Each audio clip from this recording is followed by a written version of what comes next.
ஒன்று மக்கபேயர் அதிகாரம் 10. யோனத்தான் தலைமை குருவாதல். 160ஆம் ஆண்டு அந்தியோக்கின் மகன் அலெக்சாண்டர் எப்பிபான் தாலமாய் நகரை அடைந்து அதை பிடித்தான். மக்கள் அவனை ஏற்றுக்கொள்ளவே அவன் அங்கு ஆட்சி செலுத்தினான். மன்னன் தெமேத்திரி இதை கேள்வியுற்று மாபெரும் படையை திரட்டி போர் முனையில் அவனை சந்திக்க புறப்பட்டான். யோனத்தானை பெருமைப்படுத்துவதற்காக தெமேத்திரி அமைதி சொற்கள் கொண்ட மடல் ஒன்றை அவனுக்கு அனுப்பினான். அவன், யோனத்தான் நமக்கு எதிராக அலெக்சாண்டரோடு சமாதானம் செய்து கொள்வதற்கு முன்பே நாம் சமாதானம் செய்து கொள்ள முந்திக் கொள்வோம். ஏனெனில் யோனத்தானுக்கும் அவனுடைய சகோதரர்களுக்கும் அவனுடைய இனத்தாருக்கும் நாம் செய்த தீமைகள் யாவற்றையும் அவன் நினைவில் கொண்டிருப்பான் என்று தனக்குள் சொல்லிக் கொண்டான். ஆதலால் தெமேத்திரி படை திரட்டவும் படைக்கலன்களை செய்யவும் யோனத்தானுக்கு அதிகாரம் அளித்து அவரை தன் கூட்டாளியாக்கி கொண்டான். கோட்டையில் இருந்த பிணைய கைதிகளை அவரிடம் ஒப்படைக்க கட்டளையிட்டான். யோனத்தான் எருசலேமுக்கு வந்து எல்லா மக்களும் கோட்டைக்குள் இருந்தவர்களும் கேட்கும்படி மடலை படித்தார். படை திரட்ட அவருக்கு மன்னன் அதிகாரம் அளித்திருந்தான் என்று மக்கள் கேள்வியுற்ற போது அவர்களை பேரச்சம் ஆட்கொண்டது. கோட்டையில் இருந்தவர்கள் யோனத்தானிடம் பிணை கைதிகளை ஒப்புவித்தார்கள். அவர் அவர்களுடைய பெற்றோர்களிடம் அவர்களை ஒப்படைத்தார். யோனத்தான் எருசலேமில் வாழ்ந்து அந்நகரை கட்டவும் புதுப்பிக்கவும் தொடங்கினார். மதில் எழுப்பவும் சீயோன் மலையை சுற்றி சதுர கற்களால் கட்டி அதை வலுப்படுத்தவும் பணியாளர்களுக்கு கட்டளையிட்டார். அவ்வண்ணமே அவர்கள் செய்தார்கள். பாக்கீது கட்டியிருந்த கோட்டைக்குள் வாழ்ந்த அயல் நாட்டினர் தப்பியோடினர். ஒவ்வொருவரும் தாம் இருந்த இடத்தை விட்டு அகன்று தம் சொந்த நாடு போய் சேர்ந்தனர். திருச்சட்டத்தையும் கட்டளைகளையும் கைவிட்ட சிலர் பெத்சூரில் மட்டும் தங்கியிருந்தனர். ஏனெனில் அது ஓர் அடைக்கல நகர். தெமேத்திரி யோனத்தானுக்கு கொடுத்திருந்த எல்லா உறுதிமொழிகள் பற்றியும் அலெக்சாண்டர் மன்னர் கேள்விப்பட்டான். அவரும் அவருடைய சகோதரர்களும் செய்த போர்கள், புரிந்த தீரச் செயல்கள், அடைந்த தொல்லைகள் பற்றியும் அவனுக்கு அறிவிக்கப்பட்டது. ஆகவே அவன், இவரை போன்ற ஒரு மனிதரை நாம் காணக்கூடுமோ?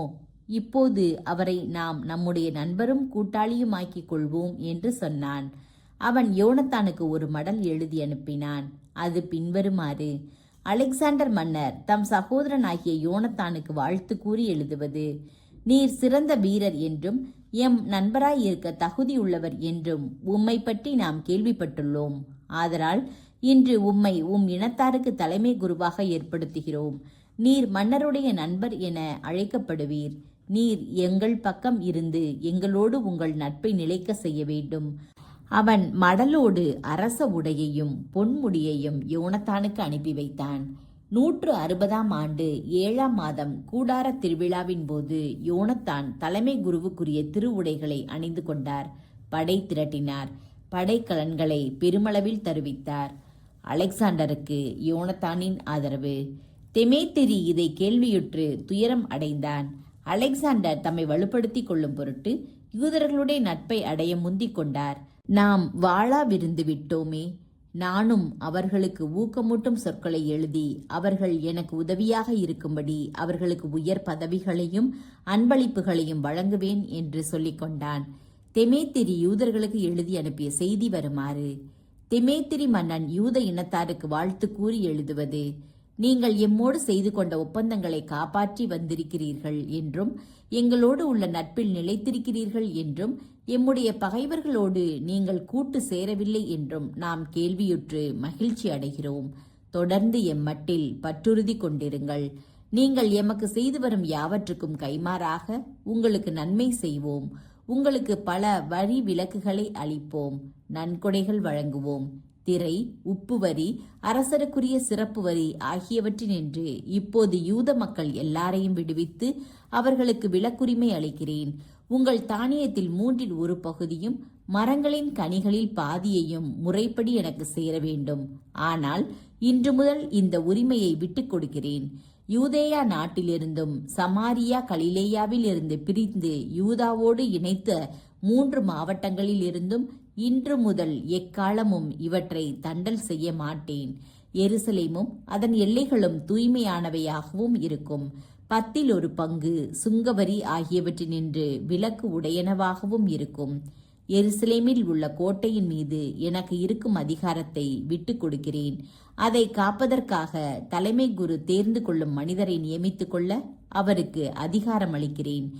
எனது நாடெங்கும் இருக்கும் யூதேயா நாட்டு போர்க்கைதிகள் அனைவரையும் மீட்பு பணமின்றி விடுவிக்கிறேன். அவர்கள் எல்லாரும் வரிகளில் இருந்து விடுதலை பெறுவார்கள். கால்நடை வரியிலிருந்தும் விடுதலை பெறுவார்கள். எல்லா திருநாள்களையும், ஓய்வு நாள்களையும், அமாவாசை நாள்களையும், குறிப்பிட்ட நாள்களையும், திருவிழாவுக்கு முந்தின 3 நாள்களையும், பிந்தின 3 நாள்களையும் எனது அரசுக்கு உட்பட்ட எல்லா யூதருக்கும் விலக்குரிமை நாளாகவும் வரி விலக்கு நாள்களாகவும் ஏற்படுத்துவேன். இந்நாள்களில் யாரையும் கட்டாயப்படுத்தி எதையும் வாங்கவோ எதை முன்னிட்டும் தொந்தரவு செய்யவோ யாருக்கும் அதிகாரம் இல்லை.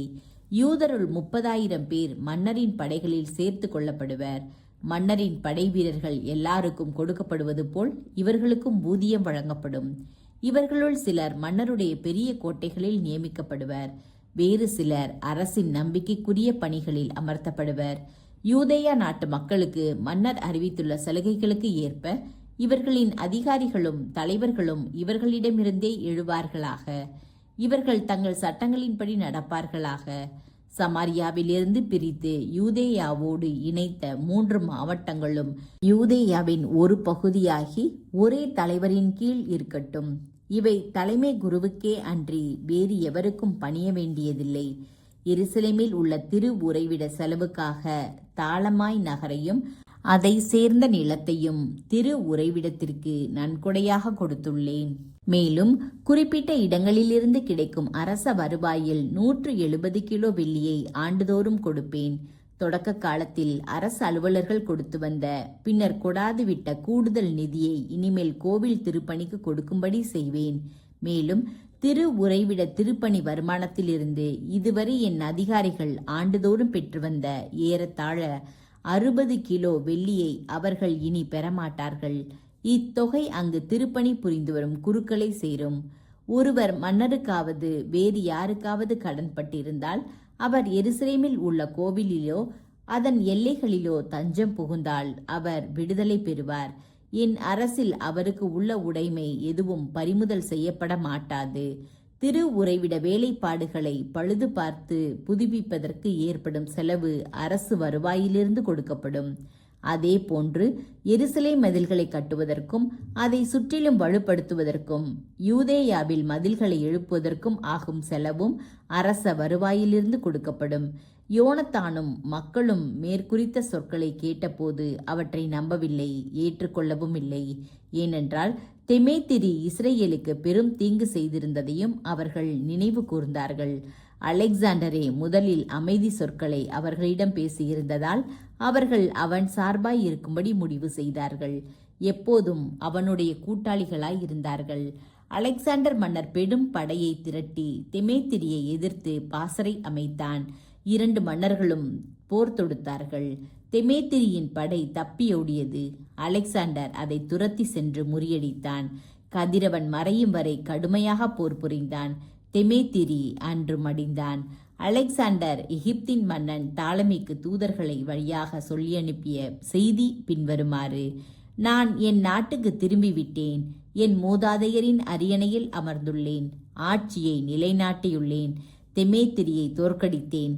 எங்கள் நாட்டை என் உடைமையாக்கிக் கொண்டேன். அவனோடு போர் தொடுத்து அவனையும் அவனுடைய படைகளையும் முறியடித்து அவனது அரியணையில் அமர்ந்துள்ளேன். ஆதலால் இப்போது நாம் ஒருவர் மற்றவரோடு நட்புறவு உண்டாக்கிக் கொள்வோம். உம் மகளை எனக்கு மணமுடித்து கொடும். நான் உம் மருமகனாய் இருப்பேன். உமது தகுதிக்கு ஏற்ற அன்பளிப்புகளை உமக்கும் அவளுக்கும் வழங்குவேன். தாலமி மன்னன் அவனுக்கு மறுமொழியாக, நீர் உம் மூதாதையரி நாட்டுக்கு திரும்பி வந்து அரியணை ஏறிய நாள் நன்னாள். நீர் எழுதியுள்ளபடி நான் உமக்கு செய்வேன்.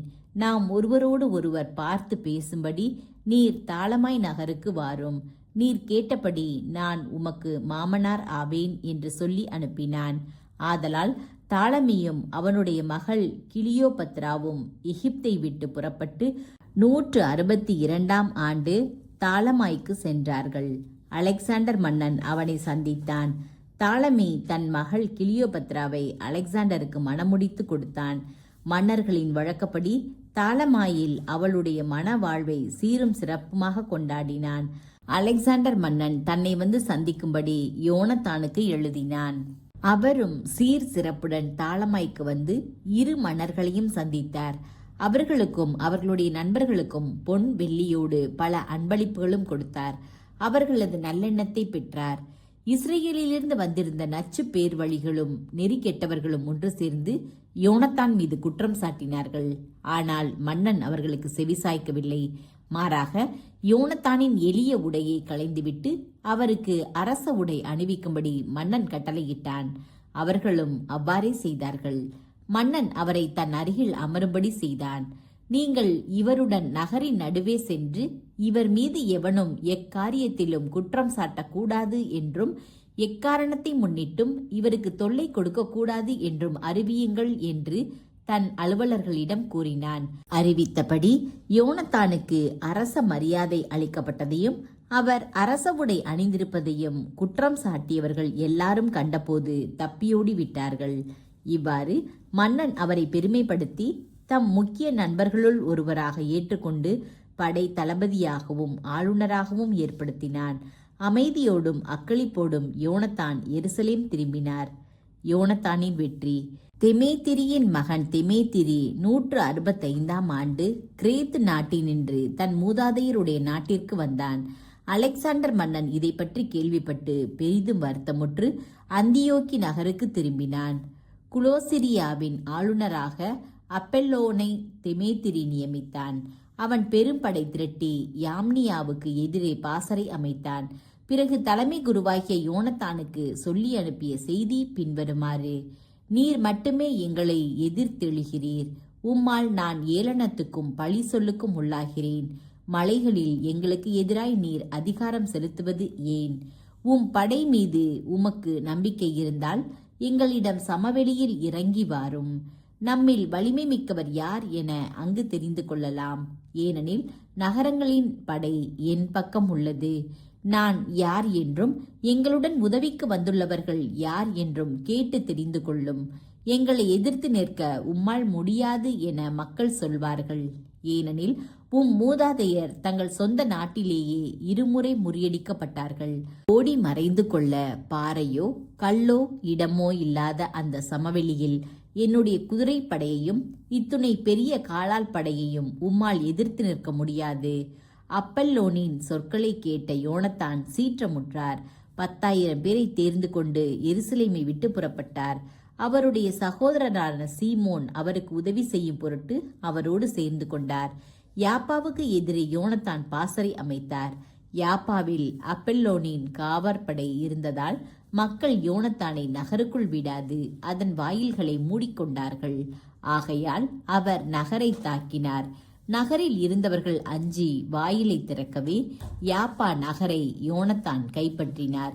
இதையறிந்த அப்பெல்லோன் 3000 குதிரை வீரரையும் எண்ணற்ற காலால் படையினரையும் திரட்டி நீண்ட பயணம் செய்ய வேண்டியவன் போல் அசோத்து நகரை நோக்கி சென்று கொண்டிருந்தான். அதே நேரத்தில் சமவெளியை நோக்கி முன்னேறி கொண்டிருந்தான். ஏனெனில் அவனிடம் பெரியதொரு குதிரைப்படை இருந்தது. அதில் அவன் முழு நம்பிக்கை கொண்டிருந்தான். யோனத்தான் அவனை அசோத்து வரை துரத்தினார். படைகள் போரில் இறங்கின. 1000 குதிரை வீரர்கள் யோனத்தானின் ஆள்களுக்கு பின்னால் ஒளிந்திருக்குமாறு அப்பெல்லோன் ஏற்பாடு செய்திருந்தான்.